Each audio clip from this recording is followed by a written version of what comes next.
Welcome back. Now, just ahead of the US presidential polls, Elon Musk interviewed Donald Trump. Well, it was not an interview, but more of a friendly chat. The broadcast was delayed 40 minutes after its scheduled start, which Musk blamed on a cyber attack. Donald Trump recalled the moment he was shot during a rally in Pennsylvania. He even targeted Joe Biden's exit from the race, calling it a coup. We bring you all those viral moments from that interview that took place on X.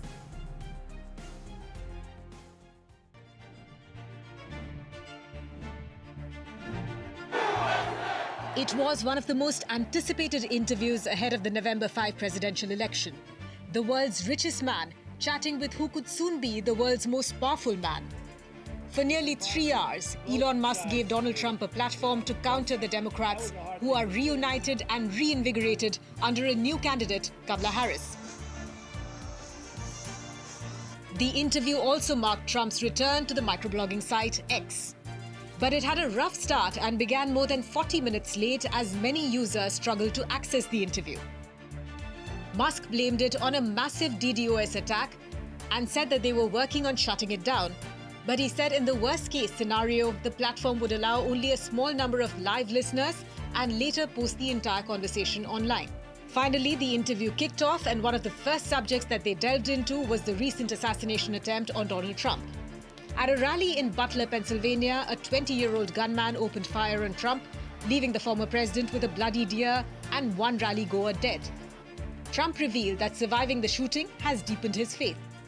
Those people that don't believe in God, I think we got to all start thinking about that. You have to, I'm a believer. Now I'm more of a believer, I think, and a lot of people have said that to me. A lot of great people have said that to me, actually. But it was amazing that I happened to be turned just at that perfect angle. And all because I put down a chart on immigration that showed that the numbers were so great. I love that chart even more now. Maybe it's a sign. Maybe that's a sign, you know. The Republican candidate also spoke of Joe Biden's decision to exit the race after a disastrous debate performance and pressure from Democrats. Trump called it a coup against Biden. This was a coup. This was a coup of a president of the United States. He didn't want to leave, and they said, we can do it the nice way, or we can do it the hard way. Trump went on to call his Democratic rival a radical left lunatic who's worse than Senator Bernie Sanders. He predicted that Harris will be worse than Biden if she wins. What's happening sort of overnight is they're rewriting history and making Kamala sound like a moderate when in fact she is far left, like far left. Worse than Bernie Sanders. She is considered more liberal by far than Bernie Sanders. She's a radical left lunatic. I think it's a massive. I think we're in massive trouble, frankly, with the Kamala administration, and that's my honest opinion. And I think really it's essential that you win for the good of the country for this election. And I'm just stating my opinion. Like we're having a great conversation right now. Kamala wouldn't have this conversation. She can't because she's not smart. Trump also commented on Kamala Harris's Time magazine cover, calling her a beautiful woman and drawing parallels to his own wife, Melania. She's terrible, but she's getting a free ride. I saw a picture of her on Time magazine today. She looks like the most beautiful actress ever to live. It was a drawing, and actually, she looked very much like our great First Lady, Melania. She didn't look like Camilla. That's right. But of course, she's a beautiful woman, so we'll leave it at that, right?